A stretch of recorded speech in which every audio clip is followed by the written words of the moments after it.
복된 성탄입니다. 우리는 즐거운 성탄이라고 많이 인사하는데, 메리 크리스마스 하는데 행복한 성탄 됐으면 좋겠습니다. 그리고 정말 기쁜 성탄 됐으면 좋겠습니다. 성탄절 예배를 준비하면서 가만히 생각해 봤어요. 성탄절 설교를 어떤 것을 했나 쭉 생각을 해봤습니다. 그리고 우리가 성탄하면 생각나는 게 무엇인가 생각해 봤습니다. 그랬더니 성탄절 하면 생각나는 게 동방박사고요, 목자들이고요, 마리아고 요셉입니다. 정작 예수님은 우리가 크게 비중 있게, 물론 아기 예수로 오셨으니까 그렇긴 하지만 생각해 보지 않고 주변의 사람들만 우리가 집중해서 많이 생각하는 것 아닌가 하는 생각이 들었습니다. 그래서 오늘은요, 주변 사람은 아무도 생각하지 아니하고 오직 예수님만 생각해 보면서 말씀을 전하려고 합니다. 그래서 신기하고 놀라우신 예수님이라는 제목으로 말씀을 생각해 보려고 합니다. 성탄절 연말 되면 우리는 이웃을 생각합니다. 불이웃 돕기 하고요, 사랑의 나눔하고요, 여러 가지 선한 일을 하려고 노력을 합니다. 1년 동안 바빠서 선한 일 한번 못했다 할지라도 연말 되면 이웃을 한 번쯤 돌아보며 선한 일을 하려고 노력하는 우리의 모습을 볼 수 있습니다. 그런데 세상에서 가장 선한 일이 무엇일까? 이 세상 역사상 가장 선한 일 한 가지를 이야기하라고 하면 하나님이 우리에게 독생자 예수를 보내주신 일, 이거보다 더 선하신 일은 없습니다. 그리고 하늘 보좌 버리시고 이 땅에 오신 예수님이 이 땅에 아기 예수로 오신 이 사건, 이거보다 우리에게 더 선한 것은 없습니다. 따라서 정말 이 성탄에 우리에게 가장 큰 선을 행하신 예수님, 그리고 아기 예수로 오신 그 예수님을 온전히 모실 수 있는 우리들 되기를 원합니다. 본문은 구약시대 때, 즉 예수님이 이 땅에 오시기 약 700년 전에 이사야 선지자가 이 땅에 오실 예수님에 대해서 미리 예언하시는 내용이 본문의 말씀입니다. 700년 전에 아직 오실 기미도 보이지 않는 그 예수님을 이사야 선지자는 여러 번 예언을 하세요. 그러면서 어떤 면에서 예수님을 눈으로 본 것처럼이나 정확하게 자세하게 설명하는 모습을 볼 수가 있습니다. 특별히 오늘 본문도 예수님에 대하여 이사야 선지자가 예언을 하는데 6절 보면 이렇게 말씀합니다. 이는 한 아기가 우리에게 낳고 한 아들을 우리에게 주신 바 되었는데, 예수님은 아기의 모습으로 이 땅에 오셨고 하나님은 그 아들을 아기의 모습으로 우리에게 주셨다라는 것입니다. 그러면서 이 땅에 태어나실 예수님에 대해서 소개를 해요.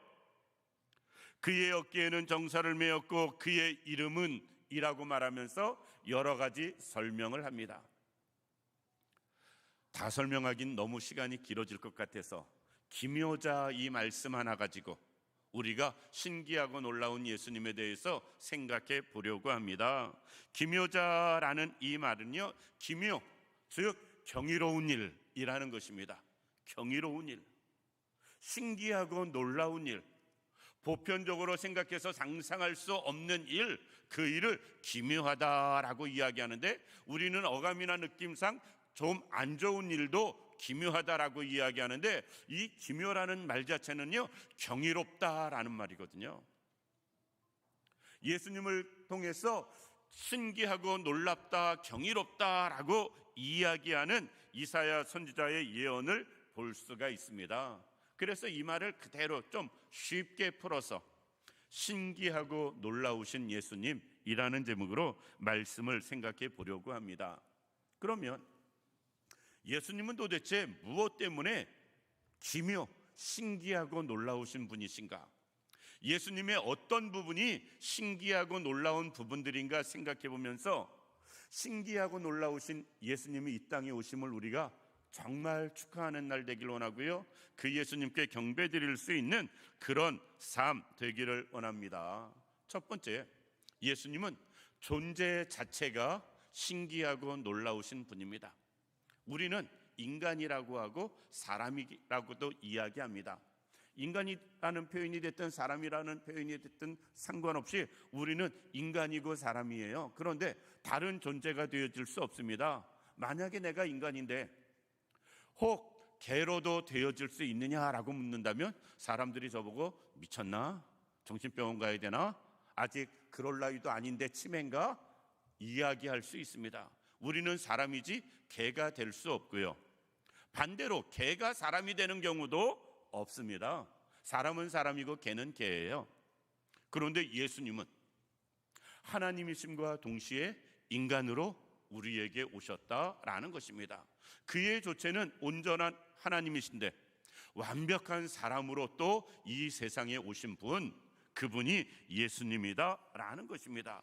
우리는 두 가지의 존재를 가질 수 없는데 예수 그리스도께서 이 땅에 오신 것은 그의 존재 자체가 하나님이심에도 불구하고 사람으로 이 땅에 오셨음을 말씀하시고 있다라는 것입니다. 하나님이신데 사람으로 오셨다? 그걸 도대체 어떻게 이해할 수 있을까? 이해가 되지 않으니까 기묘하신 분이세요. 우리가 이해할 수 없으니까 신기하고 놀라운 존재의 그분이 예수님이다라는 것입니다. 본문을 보면 한 아기로 이 세상에 오신 분, 마리아의 몸에 잉태되어 이 땅에 태어나신 분, 그분이 예수님인데 완전한 인간으로 설명되고 있습니다. 하나님이신데, 신이신데 완전한 인간으로 이 땅에 오신 하나님을 우리는 예수님으로 이야기합니다. 그러니까 예수님의 존재는 하나님임과 동시에 사람임을 우리에게 말씀하고 있어요. 그래서 디모데후서 2장 5절에는 이렇게 말씀합니다. 하나님은 한 분이요 또 하나님의 사람 사이에 중보자도 한 분이시니 곧 사람이신 그리스도 예수라 말씀하고 있거든요. 하나님이심과 사람 동시에 되신 예수님 때문에 우리를 하나님과 우리를 중보자로 다시 연결시켜 주시는 유일한 분, 그분이 예수님이다라는 것입니다. 사도 바울은 로마서 9장 5절을 통해서 이렇게 말씀합니다. 조상들도 그들의 것이요 육신으로 하면 그리스도가 그들에게서 나셨으니 그는 만물 위에 계셔서 세세의 찬양을 받으실 하나님이라. 예수님이 육신으로 이야기하면 이스라엘 백성들의 자손으로 오셨는데 실제 그분은 세세 무궁토록 영원히 존재하는 분으로 우리에게 찬양 받으실 하나님이시다라는 거예요. 그러니까 예수님의 존재 자체를 설명하면 정확하게 이해하기 힘들 만큼 그는 신기하고 놀라운 분, 육신은 유대인의 몸으로 이 땅에 오셨음에도 불구하고 그분은 살아계신 하나님. 그러니까 그분의 존재 자체가 신기하고 놀라운 것이다. 그래서 요한복음에는 이렇게 말씀합니다. 태초에 말씀이 계시니라 그 말씀이 하나님과 함께 하셨으니 이 말씀이 곧 하나님이다 라고 이야기를 하는데 14절로 넘어가면 이렇게 말씀합니다. 말씀이 육신이 되어 우리 가운데 거하심에. 하나님께서 말씀이 육신이 되어 우리 가운데 찾아오셨다. 그의 영광을 보니 아버지의 독생자의 영광이요 은혜와 진리가 충만하였다. 예수님의 존재를 이야기하면 우리가 이해할 수 없을 만큼 그분은 신기하고 놀라우신 하나님, 그리고 신기하고 놀라운 사람. 그러니까 그는 존재 자체가 기묘하신 분이다라는 것입니다. 두 번째로 예수님의 어떤 부분이 그렇게 신기하고 놀라운가? 예수님에 관한 예언이 제가 볼 땐 신기하고 놀랍습니다. 말씀드린 것처럼 오늘 본문은 예수님이 태어나시기도 전에, 즉 700년 전, 그것도 하루 이틀도 아니고 700년 전에 예수 그리스도에 대한 말씀이 이사야 선지자를 비롯해서 많은 곳에서 예언을 하십니다. 그런데 그 예언이 하나도 빠짐없이 다 성취되어지는 모습을 놓고 볼 때, 예수님에 관한 모든 예언이 온전히 이루어지는 것을 놓고 볼 때 그것은 신기하고 놀랍다라는 것입니다. 누가 어떻게 하셨는지는 모르겠습니다만 구약 성경에 예수님에 관한 예언만 약 300번 가까이 언급이 되었다라고 말씀을 합니다. 이 땅에 태어나실 예수님, 그리고 우리를 구원하실 예수님, 하나님이신 예수님께서 이 땅에 우리를 위해 오실 것에 대한 예언이 300번이나 되었다. 그리고 거기에는 오셔서 고난받으실 것, 오셔서 죽임당하실 것, 그리고 부활하실 것, 그 모든 것에 대한 예언이 300번이나 기록되었는데 그것이 다 성취되어졌다라는 것입니다. 그 대표적인 건 몇 가지를 생각하면 그렇습니다. 이사야서 7장으로 넘어가면 이렇게 말씀합니다. 그러므로 주께서 친히 징조를 너희에게 주실 것이라. 보라, 처녀가 잉태하여 아들을 낳을 것이다. 7장 14절 말씀이거든요. 동정녀를 통해서 이 땅에 오실 예수님에 대해서 예언을 하십니다. 남자를 알지 못하는 마리아를 통해서 성령으로 잉태되어서 예수님이 이 땅에 태어나실 것, 사실 도저히 모든 면에서 말도 안 되는 것을 미리 예언하셨는데 그 예언이 그대로 되어졌다라는 것입니다. 미가서에서는 이렇게 말씀합니다. 예수님의 탄생을 예언하는데 베들레헴 에브라다야, 너는 유다 족속 중에 작을지라도 이스라엘을 다스릴 자가 내게서 나올 것이다. 예수님이 태어나실 장소는 베들레헴인 것을 이야기합니다. 베들레헴 에브라다야라고 이야기한 것은요, 에브라다는 베들레헴의 옛날 지명 이름이에요. 그러니까 똑같은 말입니다. 베들레헴에서 예수님이 태어날 것을 말씀하시면서 그는 근본 상고의 영원한 분이다, 영원에 있다. 영원하신 하나님께서 베들레헴에 육신을 입고 이 땅에 오실 것이다 라는 것입니다. 우리가 모르는 사람 없습니다. 예수님의 탄생은 베들레헴 마구간에서 태어나셨다는 것 한 사람도 모르는 사람이 없어요. 다 아는 내용입니다. 그런데 그 예언이 오래전에 이미 한 예언이 하나도 빠짐없이 이루어진 모습을 놓고 볼 때 예수님의 탄생 예언이 참 신기하고 놀라운 사건들입니다. 세 번째, 예수님의 탄생 자체, 오늘 성탄절이니까 예수님의 탄생 자체가 신기하고 놀랍습니다. 구약의 예언대로 베들레헴에 나셨고요, 남자를 알지 못하는 여자를 통해서, 마리아를 통해서, 동정녀를 통해서 이 땅에 태어나셨고요.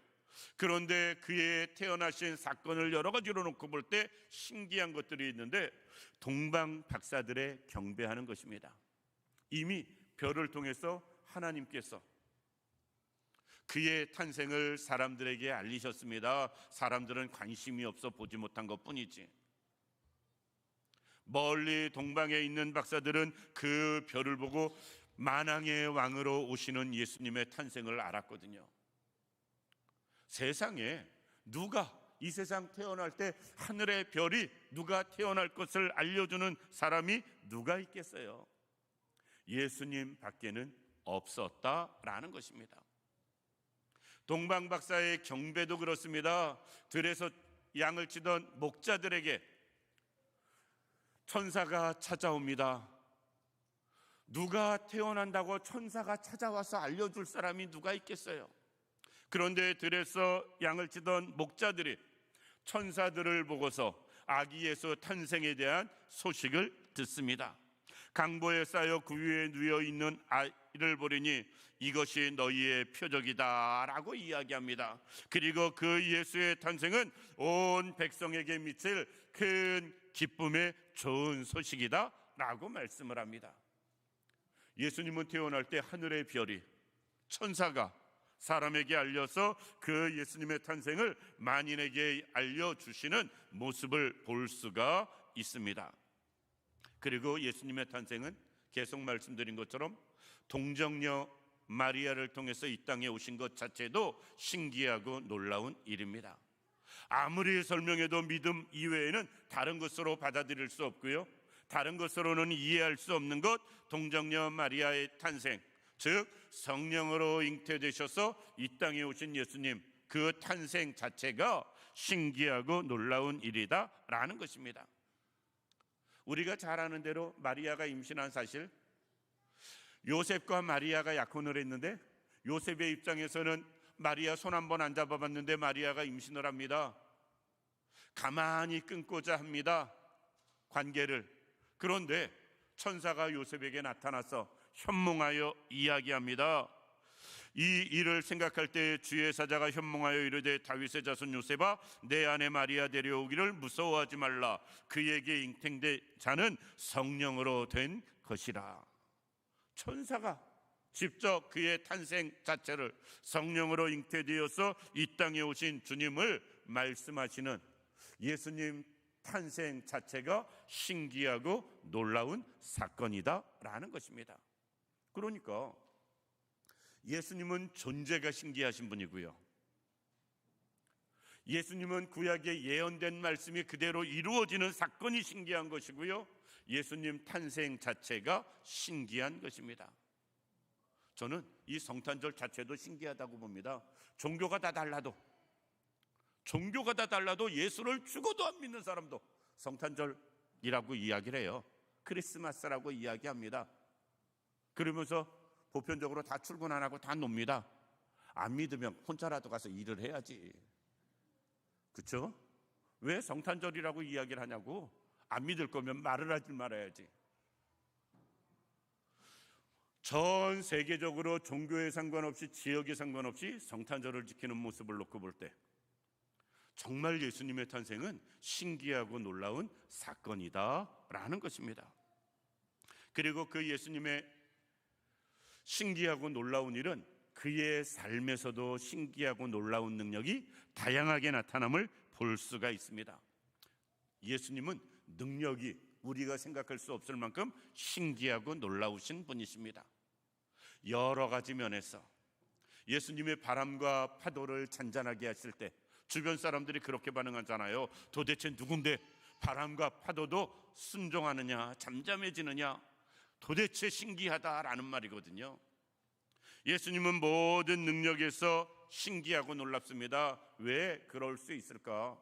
골로새서 1장 16절 말씀 보면 만물이 그에게서 창조되었다라고 말씀하고 있거든요. 주님 자체가 창조주세요. 그러니까 주님이 만드신 세상의 모든 만물들은 주님의 말씀을 들을 수밖에 없고요, 그 뜻을 따를 수밖에 없기 때문에 세상의 모든 것도 주님의 말씀을 듣는 모습을 보게 됩니다. 창세기 1장 말씀 보면 우리가 잘 아는 내용, 가장 많이 나오는 말씀, 하나님이 이르시되라고 이야기하면 그대로 되니라 그랬거든요. 말씀만 해도 주님이 말씀하시는 모든 것이 그대로 되어지는 능력, 그것이 신기하고 놀랍다라는 것입니다. 죽은 아이의 손을 잡으면서 달리다굼 하면 일어나서 살아나는 모습을 볼 수가 있고요. 그리고 나사로를 향해서 이미 장사 지낸 바 됐음에도 불구하고 나사로야 나오너라 말씀하시면 말씀 한마디에 나사로가 살아나오는 신기한 역사들을 볼 수가 있습니다. 주님은 능력이 신기하신 분이세요. 시간이 지나서 마무리하겠습니다. 예수님은요, 십자가 사건도 신기한 분이십니다. 죄 없이 십자가 지는 게요. 예수님의 부활도 신기한 겁니다. 누가 부활을 생각이나 했겠어요? 제자들조차도 예수님의 그 능력을 보고 주님이 계속 부활을 예고하셨음에도 예수님이 죽으시니까 끝났다 하고 다 돌아갔습니다. 사람은 부활을 생각할 수도 없었어요. 그런데 사망 권세 깨뜨리시고 부활하신 주님의 능력이 신기한 것입니다. 마지막으로 주님이 신기할 것은요, 다시 오실 주님이 신기할 것입니다. 구름 타고 다시 오실 그 예수님, 우리가 이 땅에서 재림하시는 예수님을 바라볼 때 얼마나 신기하겠어요. 다른 모습으로는 우리가 해석할 수가 없습니다. 예수님은 모든 것이 신기하고 놀라우신 분이십니다. 그러기 때문에 동방박사는 그 먼 데서부터 아기 예수라도 와서 경배하는 모습 볼 수가 있고요. 그렇게 신기하고 놀라우신 예수님이니까 그 탄생을 천사들이 목자들에게도 알려주시는 모습 볼 수가 있습니다. 우리도 그 소식을 들었습니다. 이 땅에 오신 그 놀랍고 신기하신 그 예수님의 탄생을 우리도 경배드리는 성도들 되길 원하고요.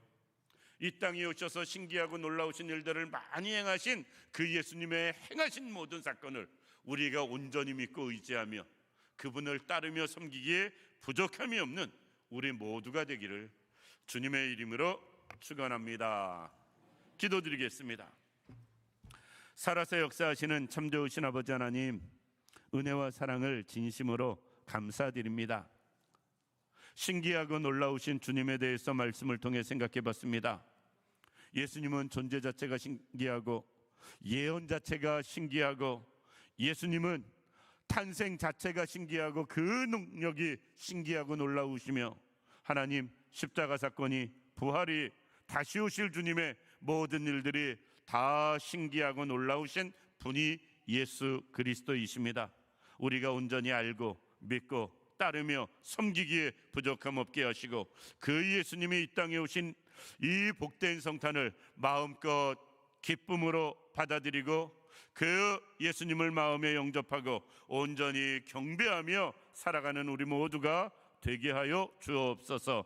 하나님이 온전히 함께 하시기를 원하오며 예수님의 이름으로 기도드립니다. 아멘.